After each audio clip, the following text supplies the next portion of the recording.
high-speed electric locomotive. The other electric trains you can drive in Train Simulator are the Acela Express, the Series 7000 LSE, and the Series 2000. I'm using the Acela HHP8 to teach you about electric locomotives, but remember that each electric locomotive is different. In this lesson, I'll walk you through each of the main controls and gauges and show you how to start this train moving. As in all the tutorials in Train Simulator, I'll lock out the controls we're not using so we can focus on the task at hand. Let's get started. First, let's change to an external view so we can see the train from the outside. Follow the instructions written on the screen to change to External View 1. Well done! The electric trains in Train Simulator get their power from overhead lines called the catenary. You can see the lines over the tracks. Let's move the camera a bit to get a closer look. First, let's spin the camera around.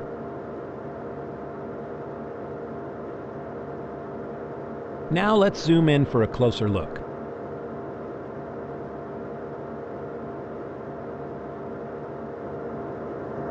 In order to get power from the lines, we need to raise the pantograph.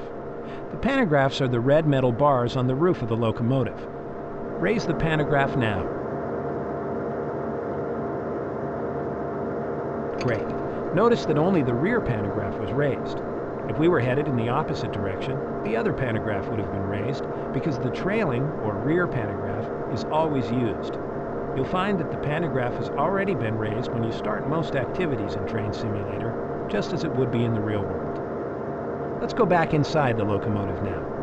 The engineer who operates the train sits in the cab of the locomotive. Take a moment to look left and right, but then come back to this central view, which is the view you'll use to move the locomotive's controls.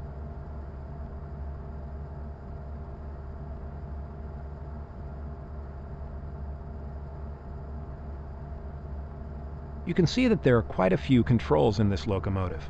Today we're going to focus on the most important ones. This control is the reverser. I've drawn a box around it. The reverser has three settings: forward, reverse, and neutral. Try moving the reverser to its forward position now.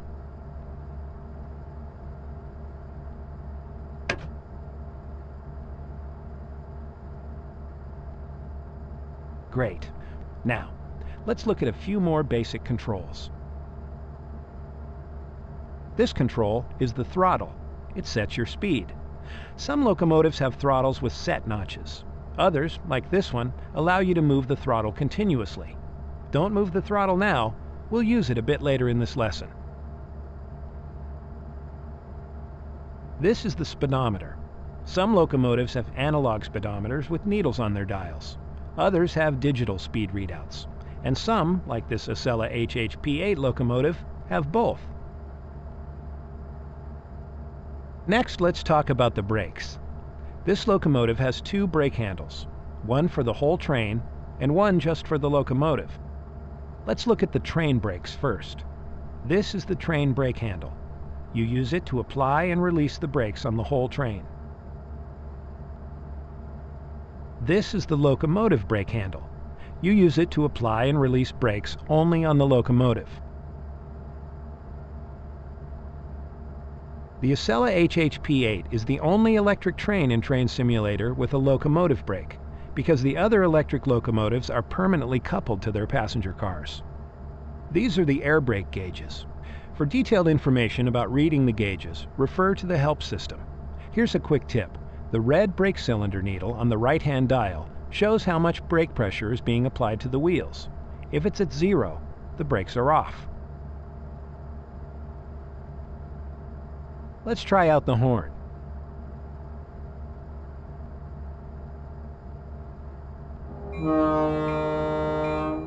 Notice that the bell rings when you sound the horn and doesn't stop ringing.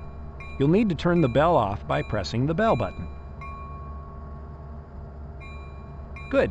When you approach a passenger platform, you need to keep the bell ringing until you've come to a stop.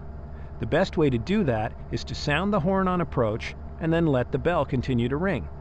Bells are used only on US locomotives. This button controls the sander. You can drop sand onto the track to help the wheels grip the rails and prevent the wheels from slipping. Remember that there is a limited amount of sand on board the locomotive, so don't forget to turn the sander off.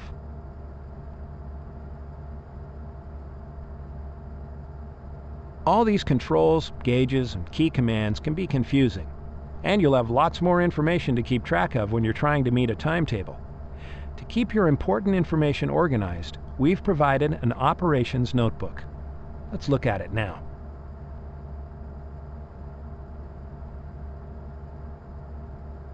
Take a moment to look at each of the tabs.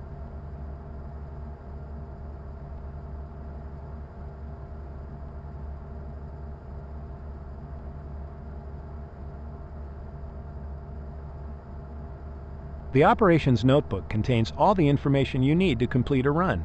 You'll be referring to it often. Now let's close the operations notebook and look at one of the other driving aids provided in Train Simulator.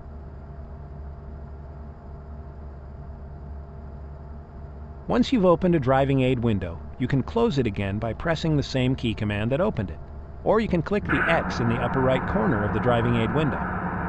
You may have noticed that the operations notebook contains the entire timetable for your run. Another way to access the timetable is in the Next Station driving aid. It shows just the station you are currently in or have just left and the next station. Let's have a look.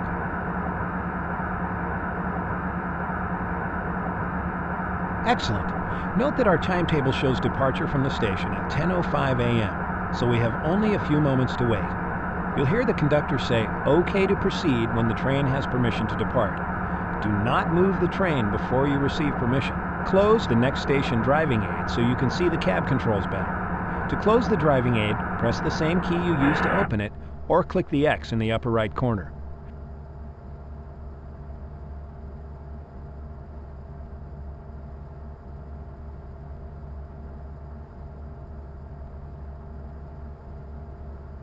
OK to proceed. That's the signal. Now we can depart. Now completely release the train brake. It controls the brakes on both the locomotive and the passenger cars. Make sure to move the handle all the way to the release position. On the computer display above the brake handle, you will see the yellow All Applied sign change to a gray All Released sign when the brakes are completely released.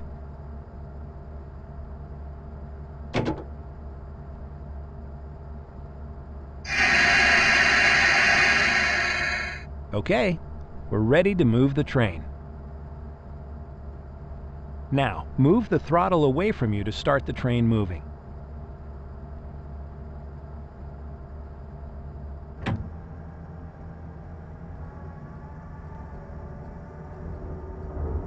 And we're moving.